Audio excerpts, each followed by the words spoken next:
பிதாசுதன் பரிசுத்தாவின் பெயராலே ஆமேன். மரியே வாழ்க. இன்றைய வார்த்தை: ஆண்டவர் எந்த மனிதரின் தீச்செயலை கருத்தில் கொள்ளவில்லையோ அவர் பேறு பெற்றவர். Blessed is the one whose sin the Lord will never count against them. ரோமையர் அதிகாரம் 4 வசனம் 8. நீங்கள் வாழ்வில் செய்த பாவ செயல்களை நினைத்துக் கொண்டே உங்கள் வாழ்வை வீணாக்கி விடாதீர்கள். கடந்ததை மறந்து புதிய நல்ல காரியங்களை செய்ய திட்டமிட்டு நன்மை செய்யுங்கள். உங்கள் பழைய வாழ்க்கை மறக்கப்பட்டு விட்டது. புதிய வாழ்க்கையை நம் கடவுள் இயேசு கிறிஸ்து ஆசீர்வதித்து உங்களை புதிய சிந்தனை உள்ள சிறந்த மனிதர்களாக உயர்த்துவார். இயேசுவுக்கே புகழ். மரியே வாழ்க. ஆமேன். நன்மையில் இனி நிலை பெறும் என் சொல்லும் செயல்களுமே நம்பிடும் மக்கள் அனைவரும் ஒன்றாகும் நிலை வருமே.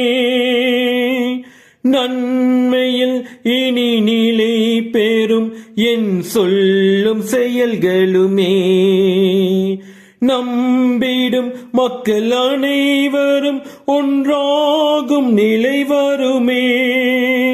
வென்றிடும் புது விந்தைகள் உம்மை புகழ்ந்திடுமே. இயேசுவே என் தெய்வமே, உம் வார்த்தை ஒளிர்ந்திடுமே. இயேசுவே உந்தன் வார்த்தையால் வாழ்வு வளம் பெறுமே.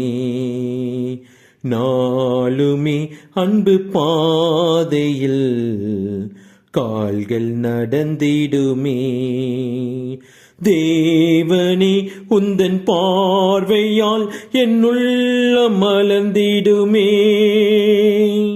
இயேசுவே என் தெய்வமே, உம் வார்த்தை ஒளிர்ந்திடுமே. இயேசுவே உந்தன் வார்த்தையால் வாழ்வு வளம் பெறுமே.